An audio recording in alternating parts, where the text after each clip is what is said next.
किसान कानून के खिलाफ खड़ा हुआ है। और मैं प्रधानमंत्री जी से कहना चाहता हूं कि ये किसान हटेगा नहीं।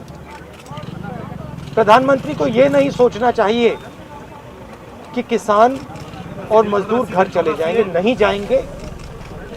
जब तक ये कानून वापस नहीं लिया जाएगा, जॉइंट सेशन कीजिए और कानून को एकदम वापस लीजिए, क्योंकि किसान वापस नहीं जाने वाला है। बट जिस प्रकार से नरेंद्र मोदी कर रहे हैं, मैं फिर से दोहरा रहा हूं, हिंदुस्तान के किसी भी युवा को रोजगार नहीं मिलेगा।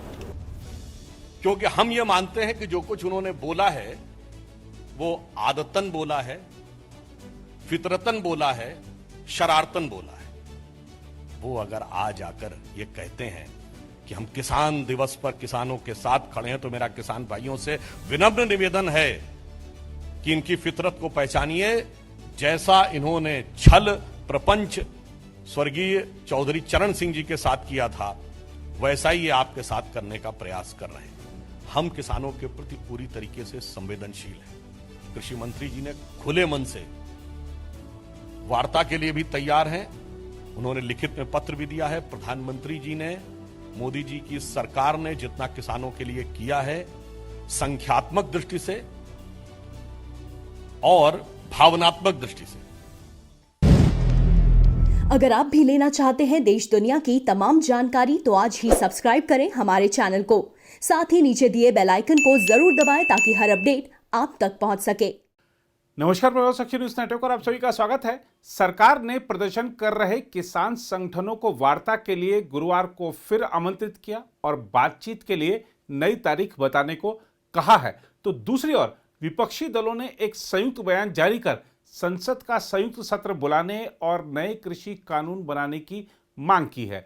इस बीच भाजपा ने कांग्रेस और विपक्षी दलों से किसानों को सावधान किया है और कहा है कि जैसे आवारा पशुओं से वह अपनी लहलहाती फसलों को बचाते हैं, उसी तरह विपक्ष से सावधान रहें। बहरहाल पहले बात करते हैं सरकार की, जिसने किसानों को फिर दिया है वार्ता का निमंत्रण।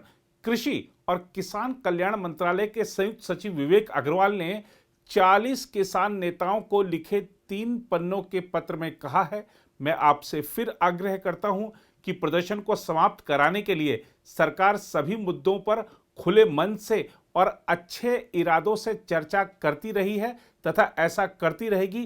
कृपया अगले दौर की वार्ता के लिए तारीख और समय बताएं।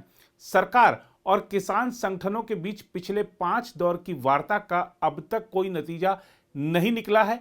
दिल्ली की सीमाओं पर लगभग 1 महीने से प्रदर्शन कर रहे किसान तीनों नए कृषि सुधार कानूनों को वापस लिए जाने की मांग पर अड़े हैं। विवेक अग्रवाल ने किसान यूनियन से कहा है कि वे उन अन्य मुद्दों का भी ब्यौरा दें जिन पर वे चर्चा करना चाहते हैं। वार्ता मंत्री स्तर पर नई दिल्ली स्थित विज्ञान भवन में होगी।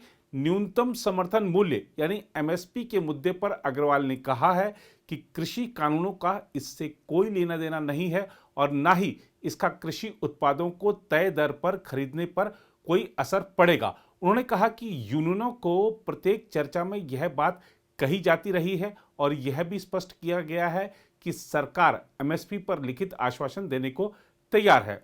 विवेक अग्रवाल ने यह भी कहा है पत्र में कि एमएसपी से संबंधित किसी भी नई मांग को जो कृषि कानूनों के दायरे से परे है, वार्ता में शामिल करना तार्किक नहीं है। जैसा कि पूर्व में सूचित किया जा चुका है, सरकार किसान यूनियनों द्वारा उठाए गए सभी मुद्दों पर चर्चा करने के लिए तैयार है। उनका पत्र संयुक्त किसान मोर्चे के 23 दिसंबर के उस पत्र के जवाब में आया है जिसमें कहा गया था कि यदि सरकार संशोधन संबंधी खारिज किए जा चुके बेकार के प्रस्तावों को दोहराने की जगह लिखित में कोई ठोस प्रस्ताव लाती है तो किसान संगठन वार्ता के लिए तैयार है। सरकार ने 24 दिसंबर के अपने पत्र में संकल्प व्यक्त किया था कि वह किसान यूनियनों द्वारा उठाए गए मुद्दों का तार्किक समाधान खोजने के लिए तैयार है। विवेक अग्रवाल ने कहा है कि सरकार के लिए वार्ता के सभी दरवाजे खोलकर रखना महत्वपूर्ण है। किसान संगठनों की बात सुनना सरकार का दायित्व है तथा किसान और सरकार इससे इनकार नहीं कर सकते। उन्होंने कहा कि संयुक्त किसान मोर्चे के तहत आने वाले किसान संगठनों से सरकार खुले मन से कई दौर की वार्ता कर चुकी है। विवेक अग्रवाल ने आग्रह किया है कि किसान संगठन अपनी सुविधा के हिसाब से अगले दौर की वार्ता के लिए तारीख और समय बताएं। नए कृषि कानूनों के खिलाफ हजारों किसान लगभग 1 महीने से दिल्ली की सीमाओं पर प्रदर्शन कर रहे हैं। इनमें ज्यादातर किसान पंजाब, हरियाणा और पश्चिमी उत्तर प्रदेश से हैं। उधर कांग्रेस और वाम दलों समेत 12 विपक्षी दलों ने कृषि कानून के बारे में प्रधानमंत्री नरेंद्र मोदी द्वारा विपक्ष पर लगाए गए आरोपों का जोरदार खंडन करते हुए संसद का विशेष सत्र बुलाकर नए सिरे से कृषि कानून बनाने की मांग की है। इन दलों ने प्रधानमंत्री मोदी को आड़े हाथ लेते हुए कहा है कि वह विपक्ष पर बेबुनियाद आरोप लगाना तथा झूठ फैलाना बंद करें। कांग्रेस, डीएमके, राष्ट्रवादी कांग्रेस पार्टी, मार्क्सवादी कम्युनिस्ट पार्टी, भारतीय कम्युनिस्ट पार्टी, समाजवादी पार्टी और राष्ट्रीय जनता दल समेत 12 दलों ने गुरुवार को संयुक्त बयान जारी कर कहा कि प्रधानमंत्री नरेंद्र मोदी लगातार विपक्ष पर यह बेबुनियाद आरोप लगा रहे हैं कि विपक्षी दल कृषि कानून के मुद्दे पर अपने फायदे के लिए राजनीति कर रहे हैं और किसानों के बीच झूठ फैला रहे हैं। बयान पर राहुल गांधी, शरद पवार, फारूक अब्दुल्ला, सीताराम येचुरी, अखिलेश यादव, डी राजा, दीपंकर भट्टाचार्य, तेजस्वी यादव और टीआर बालू आदि नेताओं के हस्ताक्षर हैं। इस बीच भाजपा ने राहुल गांधी को चिरव्याकुल और चिरव्यथित बताते हुए उन पर करारा कटाक्ष किया और किसानों को समझाया है कि जैसे उनकी लहलहाती फसल को देखकर आवारा पशु उसे खाने का प्रयास करते हैं, उसी तरह विपक्षी दलों से भी किसानों को सावधान रहना चाहिए। अभी मैं कुछ दिन पहले ऑपोजिशन पार्टीज के लीडर्स के साथ गया और अब हम कांग्रेस पार्टी के जो सीनियर लीडर्स हैं उनके साथ गए। राष्ट्रपति से हमने कहा कि ये जो कानून बनाए गए हैं ये किसान विरोधी कानून है और इससे किसानों का ज़बरदस्त नुकसान होने वाला है, मजदूरों का, किसानों का। सरकार ने कहा था कि ये कानून किसान के फायदे के हैं और देश को दिख रहा है कि किसान कानून के खिलाफ खड़ा हुआ है। और मैं प्रधानमंत्री जी से कहना चाहता हूं कि ये किसान हटेगा नहीं। प्रधानमंत्री को ये नहीं सोचना चाहिए कि किसान और मजदूर घर चले जाएंगे, नहीं जाएंगे जब तक ये कानून वापस नहीं लिया जाएगा। जॉइंट सेशन कीजिए और कानून को एकदम वापस लीजिए, क्योंकि किसान वापस नहीं जाने वाला है। और हम सब, विपक्ष की सब पार्टियां किसानों के साथ, मजदूरों के साथ खड़े हैं और खड़े रहेंगे। जिस प्रकार से ये कानून पास किया गया वो भी बिल्कुल गलत था। बिना डिबेट किए, बिना किसानों से चर्चा किए, बिना मजदूरों से पूछे ये कानून ऊपर से थोप दिए गए और इन कानूनों को हटाना ही पड़ेगा, विद्रोह करना ही पड़ेगा। हम 3 लोग राष्ट्रपति के पास गए हैं, बट हम करोड़ों सिग्नेचर्स लेके गए। हम किसान की आवाज राष्ट्रपति जी को तक ले गए। सर्दी का मौसम है और पूरा देश देख रहा है कि किसान दुख में है, दर्द में है और मर भी रहे हैं। प्रधानमंत्री को सुनना ही पड़ेगा। और मैं एडवांस में चीज बोल देता हूं। मैंने कोरोना के बारे में बोला था कि नुकसान होने जा रहा है। उस समय किसी ने नहीं बात सुनी और आज मैं फिर से बोल रहा हूं, किसान के सामने, मजदूर के सामने कोई भी शक्ति नहीं खड़ी हो सकती है। अगर प्रधानमंत्री जी ने कानून वापस नहीं लिए, सिर्फ बीजेपी को नहीं, सिर्फ आरएसएस को नहीं, देश को नुकसान होने जा रहा है। बीजेपी, नरेंद्र मोदी जी का एक ही लक्ष्य है और वो किसान समझ गया है, मजदूर समझ गया है।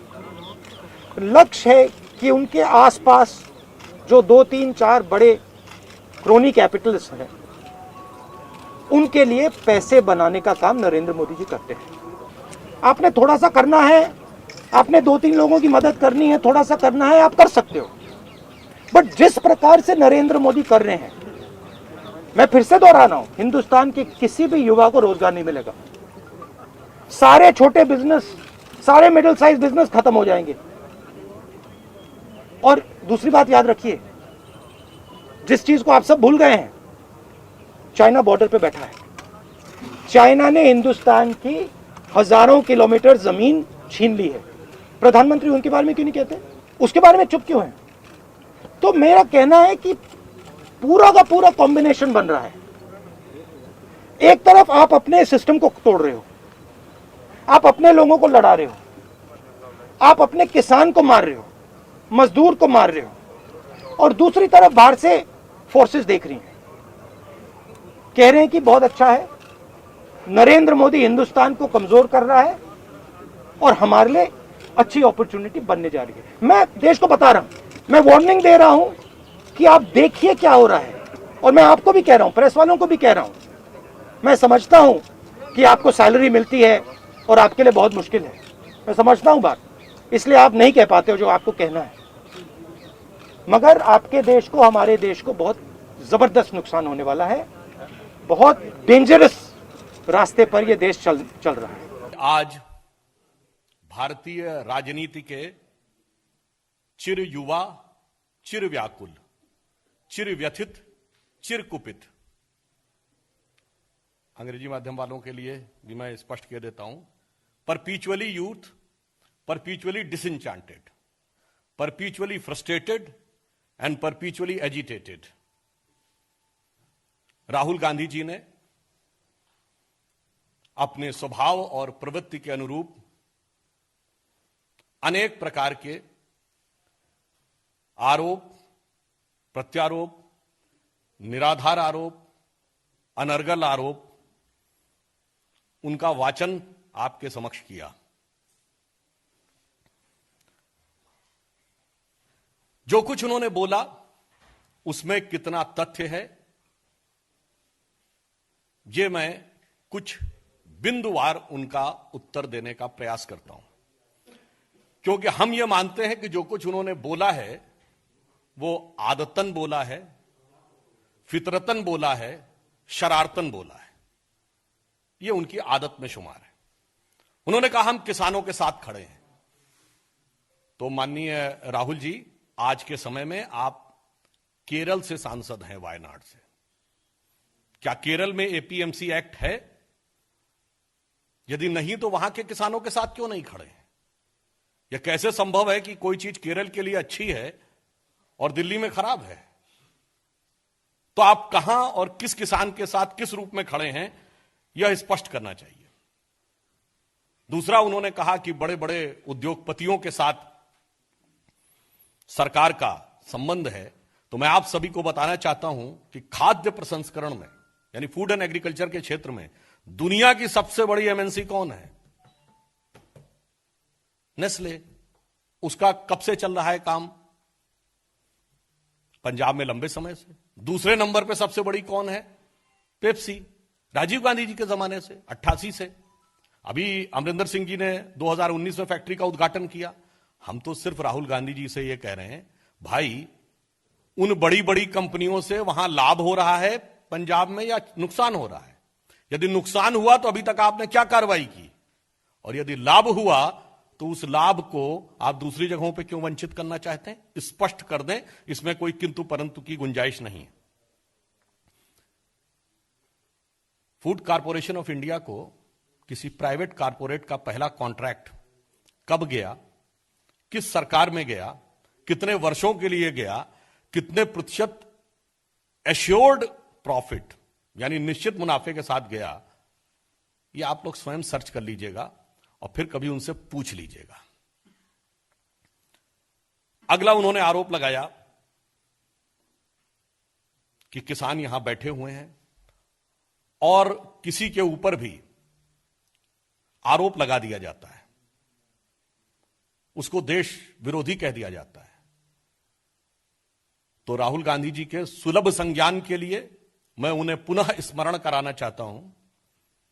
For his cognizance I would like to remind him, कल चौधरी चरण सिंह जी का जन्मदिन था, पूर्व प्रधानमंत्री। यानी यस्टरडे, और कल यानी टुमारो आदरणीय अटल बिहारी वाजपेयी जी का जन्मदिन है। या दोनों के ऊपर आपने देशद्रोह के मुकदमे नहीं लगाए थे, दोनों को जेल में नहीं डाला था।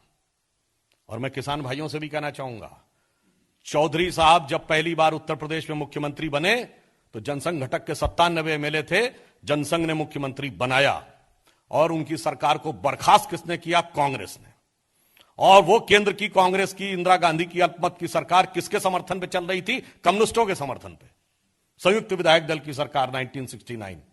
चौधरी साहब की सरकार बर्खास्त करने वाले, चौधरी साहब को 1979 में धोखा देने वाले, चौधरी साहब को जेल में डालने वाले, चौधरी साहब को जब के ऊपर देशद्रोह के केस लगाने वाले, और जब इंदिरा जी पे कार्रवाई शुरू हुई तो चौधरी साहब के लिए क्या क्या अपशब्द नहीं बोलने वाले। वो अगर आज आकर ये कहते हैं कि हम किसान दिवस पर किसानों के साथ खड़े हैं, तो मेरा किसान भाइयों से विनम्र निवेदन है कि इनकी फितरत को पहचानिए।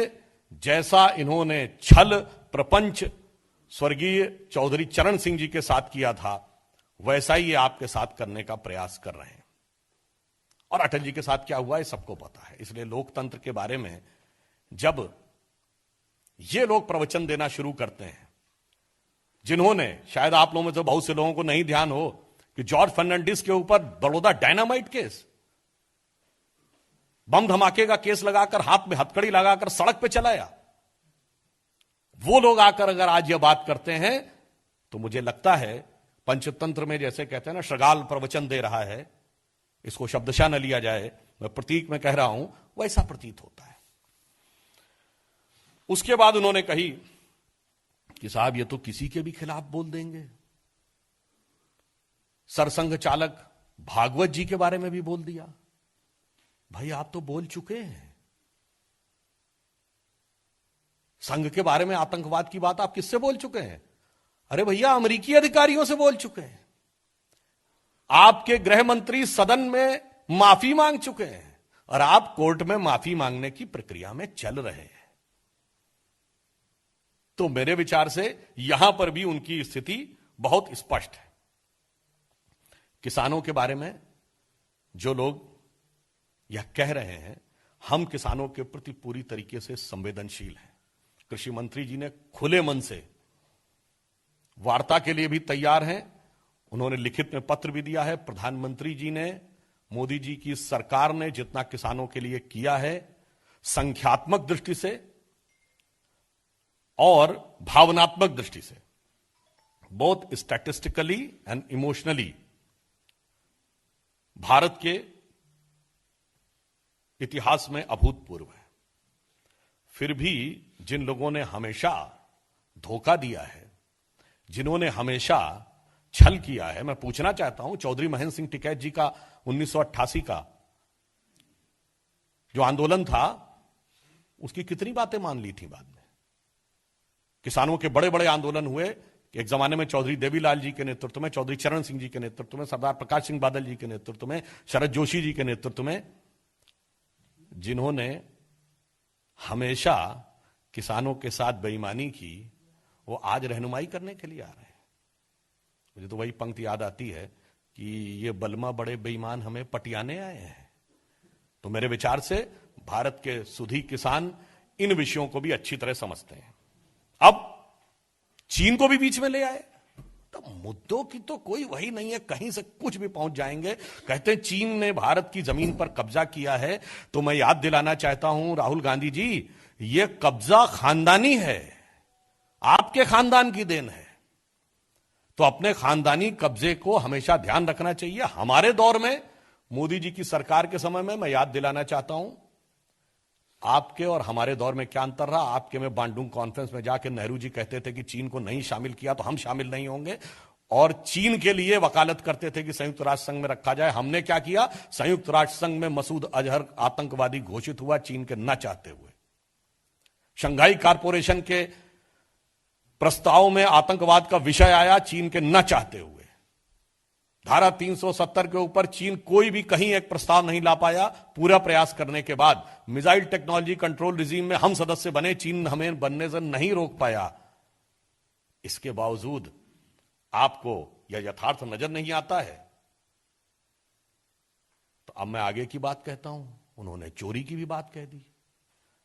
तो यथार्थ क्या है और चोरी क्या है? तो मैं यही कहूंगा, तोरी गठरी में लागा चोर, मुसाफिर जाग जरा, अपनी आंखें तो खोलो भाई। अब चोरी का आरोप वो लगाते हैं सो जमानत पे रिहा है। जुर्म के जमानती ईमानदार बन गए चोरी के आरोप के झंडा बरदार। इसलिए मैंने सिर्फ आपके सामने बिंदुवार उनका उत्तर देने का प्रयास किया है। और मैं अंत में कहूंगा, चाहे जितना भी आप मुद्दे बदल लो, आपके ये झूठ और प्रपंच जनता के मध्य चलने वाला नहीं है।